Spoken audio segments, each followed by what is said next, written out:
Assalamualaikum. Waalaikumsalam.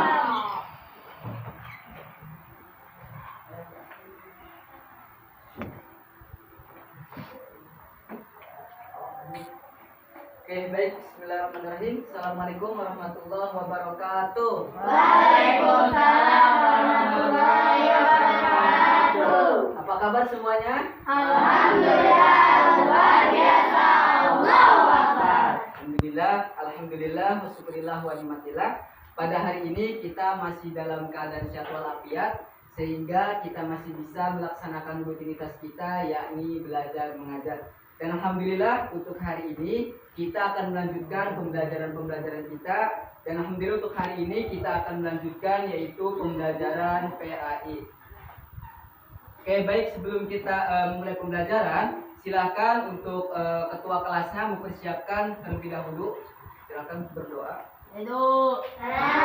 Batal menai bina suratul al-Fatihah. A'udzubillahi minasyaitonir rajim. Bismillahirrahmanirrahim.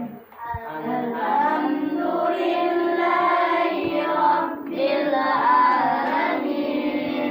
Ar-Rahmanir Rahim.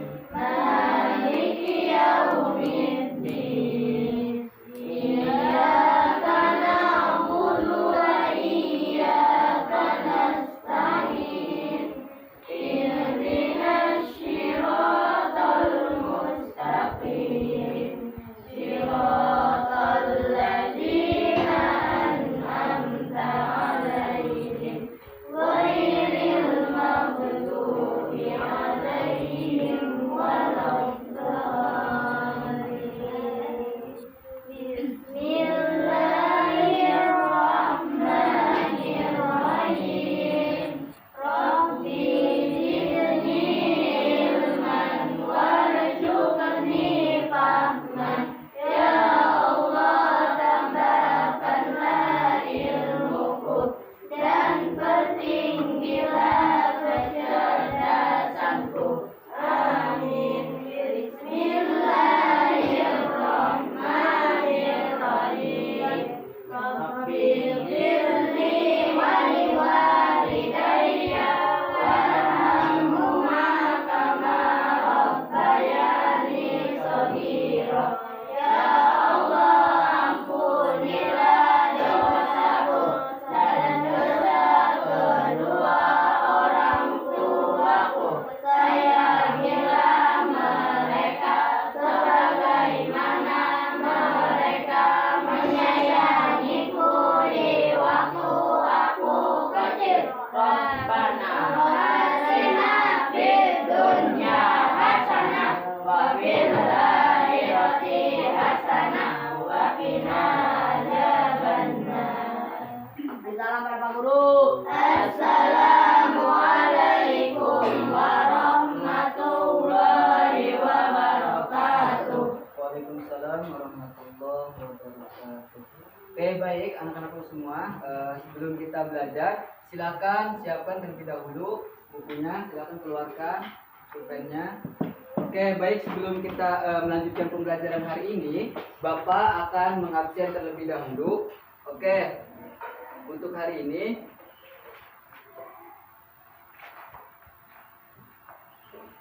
sekarang tanggal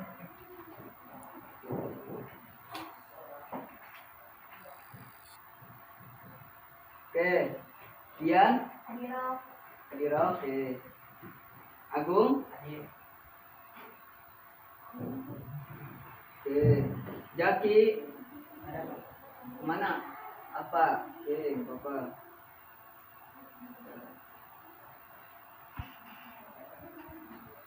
Robia,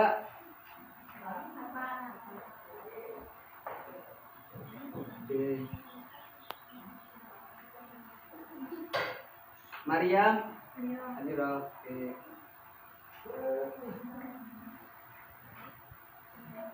Cika, Adira.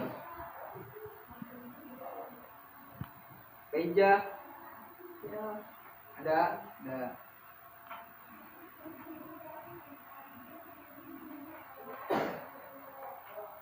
Intan?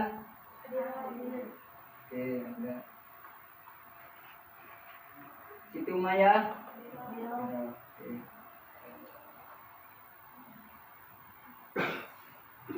Agus? Oke, baik. Silakan buka bukunya. Udah? Oke, baik, hari ini kita akan mempelajari PAI. Yang mana PAI ini yaitu kita akan mempelajari yang namanya Al-Quran dan Sunnah sebagai pedoman hidup. Oke, silakan lihat untuk hari ini.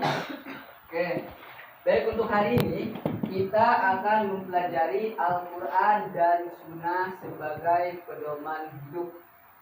Nah, oke, sebelum Bapak menjelaskan tentang Al-Quran dan Sunnah sebagai pedoman hidup, oke semuanya, siapa yang sering baca Quran?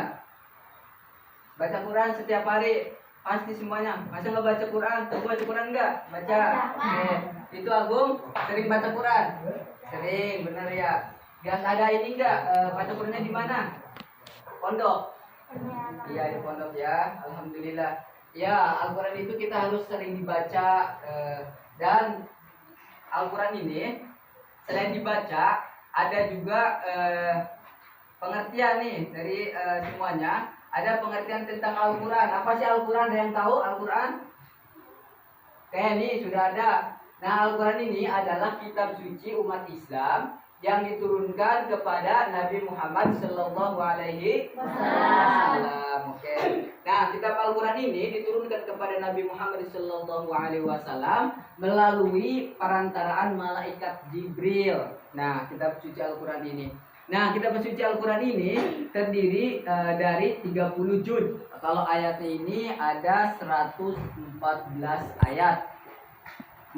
Nah, sedangkan kandungan ayat dalam Al-Quran ini ada ayat-ayat yang mencakup tentang akidah, syariah, dan juga yang namanya ada akhlak. Oke, itu tentang Al-Quran. Jadi Al-Quran ini adalah kitab suci umat Islam yang diwahyukan kepada Nabi Muhammad SAW melalui perantaraan malaikat. Apa tadi kata Bapak? Malaikat Jibril. Oke, benar. Nah, di dalam Al-Quran ini ada kandungan-kandungan ayat yang mencakup tentang akidah, syariah, dan akhlak. Nah, ini tentang Al-Quran. Nah, ada juga fungsi dari Al-Quran. Nanti kita jelaskan untuk pengertian fungsi itu. Kemudian ada yang namanya tadi sunnah. Apa sih sunnah? Sunnah ada yang ini? Apa sunnah? Coba lihat apa sunnah, baca. Definisi sunnah apa? Sunnah itu adalah perbuatan, ucapan. Oke, benar. Jadi sunnah ini adalah suatu ucapan atau perbuatan yang dari Nabi Muhammad Shallallahu Alaihi Wasallam. Nah, itu yang namanya sunnah. Ada yang tahu sunnah? Kalau misalkan tentang sholat, apa aja sunnahnya? Ada yang tahu nggak? Sunnah sholat sunnah apa? Ada yang tahu nggak?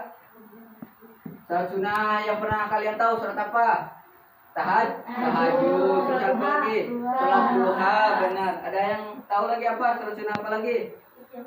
Istikharah, benar. Nah, itu tentang sunnah itu yang perbuatan Nabi. Perbuatan itu yang dilakukan Nabi, yaitu contoh kita bisa melihat contoh dari Nabi Muhammad SAW.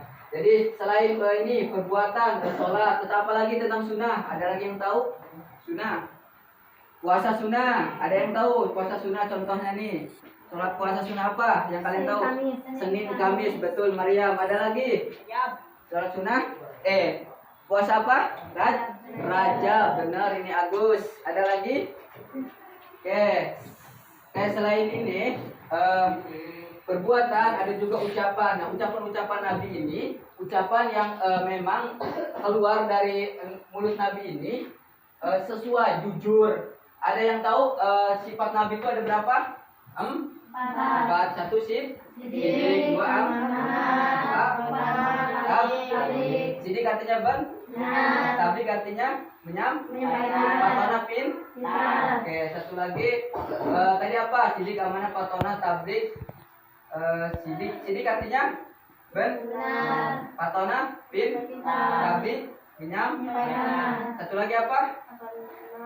Sidik, amanah, patona, tablik. Terus sidik, amanah, patona, tablik. Udah yang 4 ya tadi ya? 4, oke.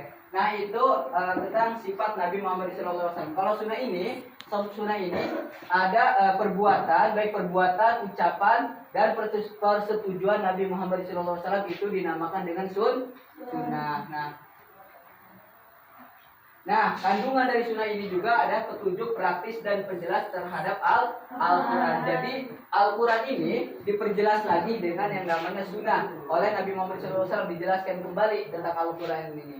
Oke, mungkin ada yang mau ditanyakan tentang Al-Quran sebelum kita melanjutkan pemateri kita. Silakan. Oke. Ya. Kalau Al-Quran pertama kali diturunkannya itu di mana? Oh, Al-Quran. Oke, betul. Baik. Untuk Al-Quran pertama kali diturunkan ini, baik sebelum Bapak jawab, mungkin dari semuanya ada yang bisa jawab sebelum Bapak jawab, silahkan. Oke, dari mana? Dia? Gua Hiro, betul. Nah, jadi Al-Quran pertama kali itu diturunkan di apa tadi dia? Di Gua Hiro, itu Maryam. Oke. Tuh, jadi Al-Quran itu pertama kali diturunkan di Gua Hiro. Nah, itu kepada siapa? Kepada Nabi Muhammad SAW oleh malaikat Jibril, diwahyukan kepada Nabi Muhammad SAW. Oke, ada lagi yang mau ditanyakan? Silakan. Iya. Oke, surat yang pertama kali diturunkan kepada Nabi Muhammad SAW. Nah, ini masih berkaitan ya tentang turunnya Al-Quran. Di mana kan tadi Al-Quran sudah diturunkan di mana? Di Gua Hiro, ya, melalui malaikat Jibril kepada Nabi Muhammad SAW. Kemudian tadi bertanya apa tentang surat pertama kali diturunkan. Oke, surat pertama kali diturunkan oleh Allah Subhanahu wa taala melalui malaikat Jibril kepada Nabi Muhammad SAW. Oke, ada yang mau bertanya? Ada yang bisa menjawab gitu? Ya, dari mana? Al-Alaq. Al-Alaq. Oke. Ayat berapa? Ayat 1 Al-Alaq. sampai 5. Al-Alaq ayat 1 sampai 5. Betul. Nah, jadi pertama kali Al-Qur'an diturunkan itu yaitu suratnya itu surat Al-Alaq ayat 1 sampai 5. Nah, itu pertama kali diturunkan di Gua Hiro itu yaitu surat Al-Alaq ayat 1 sampai 5. Oke, ada lagi nggak yang mau bertanya? Ada lagi? Oke, baik. Nah, di sini ada tentang Al-Quran sebagai pedoman di hidup. Nah, ini fungsi dari Al-Quran. Al-Quran ini adalah sebagai pedoman di hidup. Apa sih pedoman? Ada yang tahu pedoman? Ada yang tahu pedoman nggak? Oke, pedoman ini adalah suatu petunjuk yang mana mengarahkan kita, yang mengatur kita dalam kehidupan sehari-hari. Nah, ini tentang pedoman. Nah, di sini selain tadi sudah dijelaskan tentang pengertian Al-Quran, Al-Quran ini apa? Coba ini baca semuanya. Al-Quran adalah wahyu yang diturunkan oleh Allah SWT kepada malaikat Jibril kepada Nabi Muhammad SAW. Ditulis dengan bahasa Arab dan Oke, betul. Jadi Al-Quran adalah wahyu yang diturunkan oleh Allah Subhanahu wa taala melalui malaikat Jibril kepada Nabi Muhammad SAW.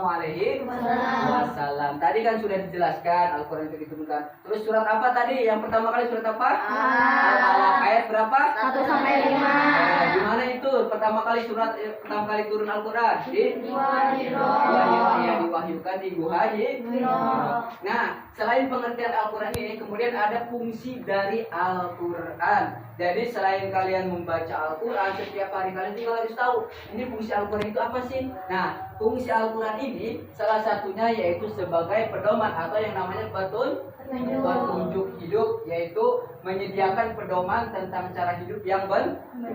Jadi Al-Quran ini yaitu sebagai pedoman yang mana ini yang bisa mengatur kita dalam kehidupan. Nah, tentang cara hidup yang benar, tentang muamalah, tentang yang namanya kita hidup agar dengan masyarakat sesuai, agar hidup tentram damai. Nah, itu ada dalam Al-Quran. Nah, ini fungsi dari Al-Quran. Kemudian fungsi Al-Quran itu yaitu sebagai apa? Baca hukum dan etika. Jadi artinya fungsi Al-Quran ini sebagai menyediakan panduan hukum dan etika bagi umat Islam. Nah, jadi Al-Quran ini yang akan memberikan pedoman, petunjuk kepada kita, selain itu juga memberikan hukum dan etika. Misalkan contohnya hukumannya apa? Misalkan ketika orang berbuat salah, maka dia akan mendapatkan hukuman. Nah, dalam Al-Quran itu ada hukuman-hukuman. Sepertinya hukuman, kalau hukum Islam itu kalau diterapkan, misalkan orang yang mencuri, nah hukumannya itu nggak ada di dalam Al-Quran. Hukum yang mencuri itu akan dipotong tangannya misalkan. Kemudian selain itu ada yang namanya kebijaksanaan. Dari fungsi Al-Quran itu yaitu kebijaksanaan, yaitu mengandung kebijaksanaan dan nasihat yang bermanfaat. Jadi di dalam Al-Quran ini ada nasihat-nasihat yang agar semuanya sesuai, hidup itu sesuai dengan Al-Quran, petunjuk. Jadi ketika ada problem, ketika ada masalah di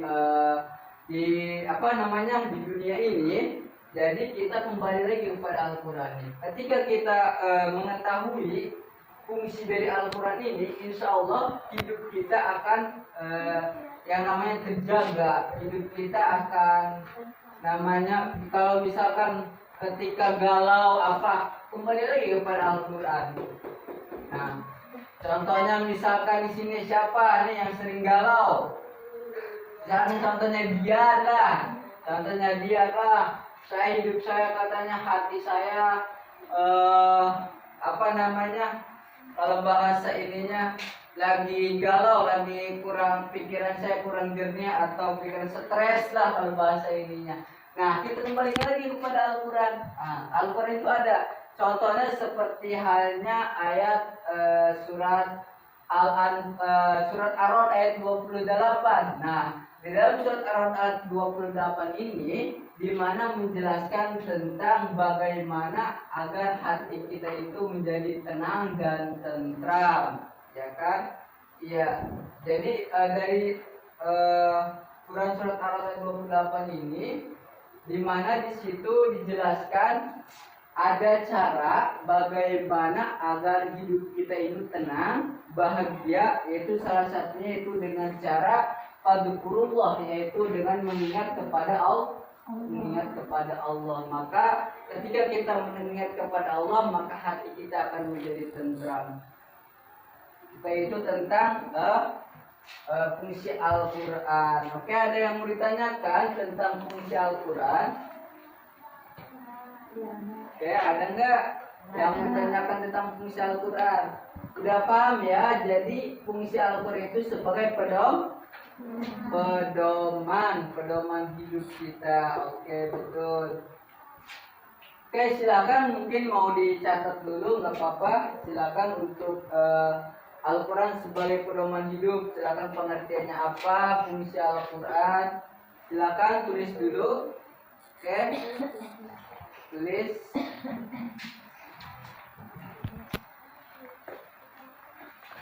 Oke. Tulis dulu.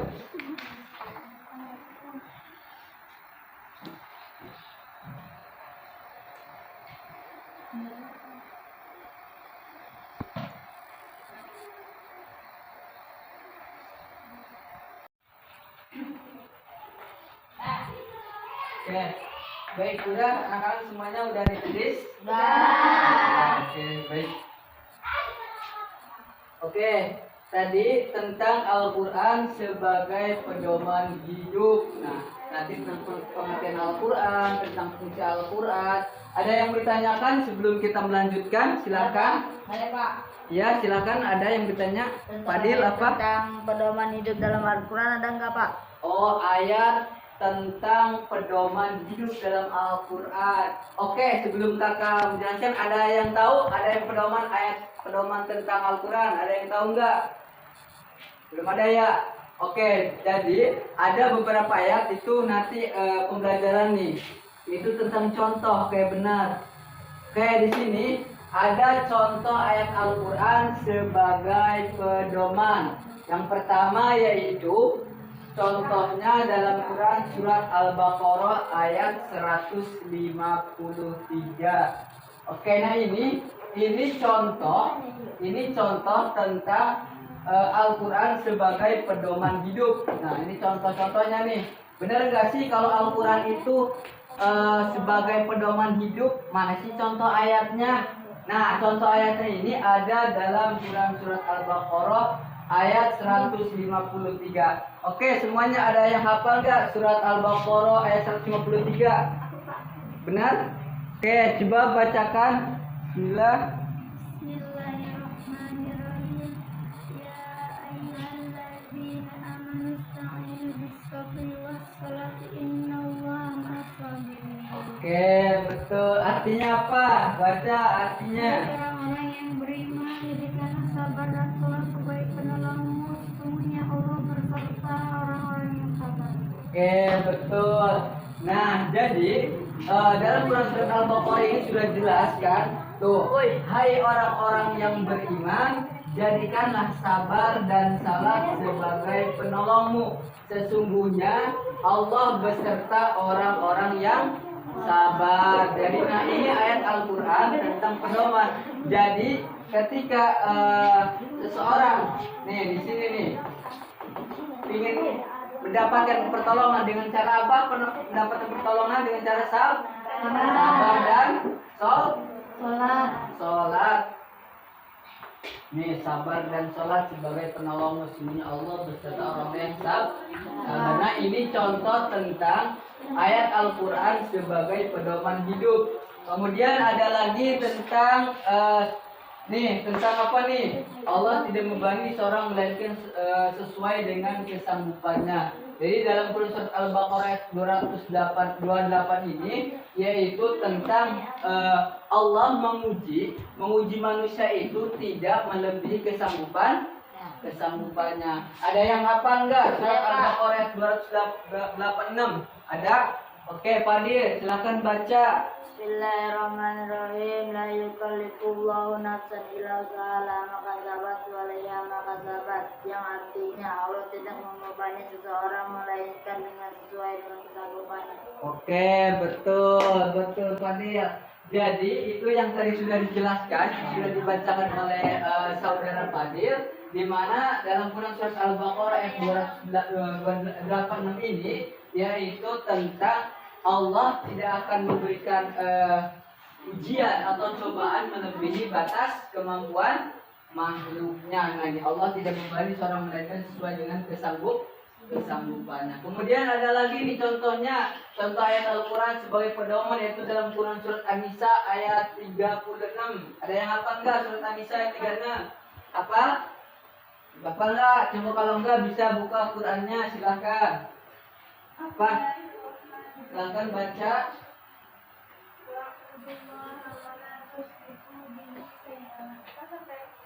Oke. Nah, ada lagi? Hafal enggak? Segitu doang. Enggak apa-apa. Ayatnya coba bacain artinya apa?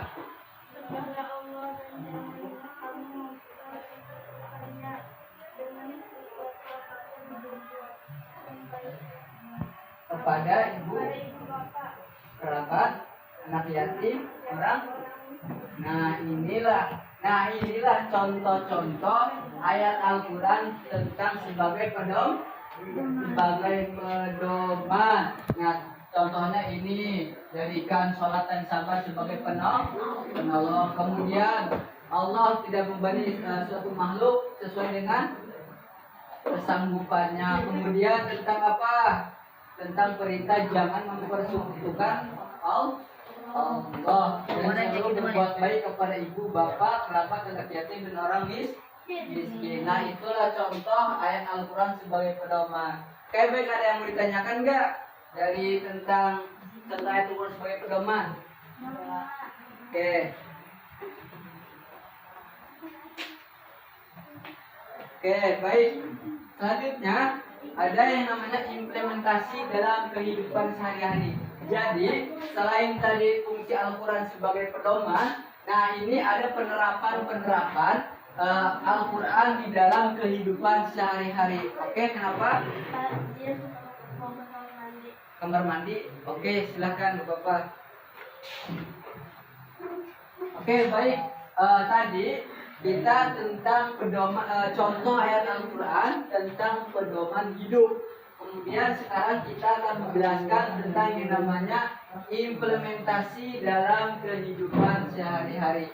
Nah, untuk penerapan Al-Quran di dalam kehidupan sehari-hari ini, yaitu salah satunya itu dengan cara kita membaca dan memahami Al-Quran secara rutin. Oke, kemudian kedua apa?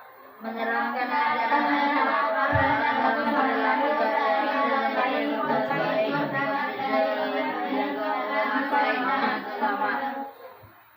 Oke, baik. Jadi untuk mengimplementasikan dalam kehidupan sehari-hari itu, yaitu membaca Al-Quran, memahami Al-Quran secara rutin. Sering baca Al-Quran tidak? Sering. Ya, alhamdulillah. Nah, selain membaca, kalian juga harus memahami isi dalam Al-Quran. Yang tadi isinya apa sih? Isinya sebagai pedoman tadi. Oh, tentang Al-Quran itu sebagai sabar dan sholat sebagai penolong. Oh, jadi kalau ada masalah kita bisa sholat dan sabar. Kemudian apa? Menerapkan Al-Quran dalam perilaku sehari-hari seperti berbuat apa? Baik, bersikap jujur dan oke, nah itu cara contoh implementasi dalam kehidupan sehari-hari. Jadi menerapkan di dalam kehidupan sehari-hari, yaitu kita membaca, memahami isi dalam Al-Quran, kemudian kita terapkan di dalam Al-Quran itu, karena sudah tahu, misalnya sudah baca ayat Al-Quran ya tentang bagaimana berperilaku baik. Nah, berperilaku baik sehari-hari kita harus bersikap baik, berperilaku jujur, ya kan, harus menjaga hubungan baik dengan kerabat, dengan tetangga. Nah, itu dalam Al-Quran. Oke, baik, ada yang mau ditanyakan? Nggak ada. Oke, baik. Oke, baik, sebelum Bapak tutup, kita review lagi yang mana tadi Al-Quran itu sebagai apa? Sebagai petunjuk dalam kehidupan sehari-hari. Oke. Tadi coba ulang lagi, Al-Quran diturunkan di mana tadi pertama kali? Di Kuha. Ayatnya ayat berapa? Surat apa? Alaq, benar. Diturunkan kepada siapa Al-Quran pertama kali? Diturunkan kepada siapa? Kepada Nabi Muhammad SAW melalui perantaraan malaikat Jibril. Benar. Kemudian fungsi Al-Quran sebagai apa? Benar. Contohnya apa sih ayat Al-Quran dari surat apa yang ini tentang pedoman hidup? 103. Oke, ada lagi surat Al-Baqarah 208. Nah, betul. Nah, itu contoh-contohnya. Kemudian untuk beberapa implementasi dalam kehidupan sehari, penerapannya apa lagi harus apa? Membaca dan kemudian apa lagi?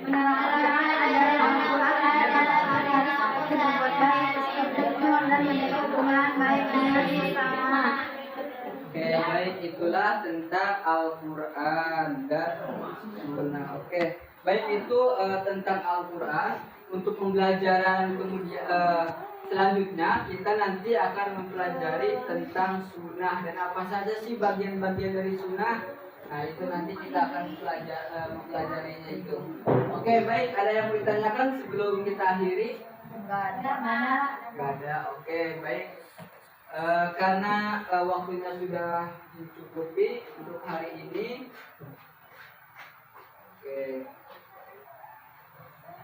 Oke, baik, untuk hari ini mungkin Bapak akhiri untuk pembelajaran hari ini. Mari kita membaca dengan hamdalah. Alhamdulillah. Oke, baik. Akhirul kalam. Assalamualaikum warahmatullahi wabarakatuh.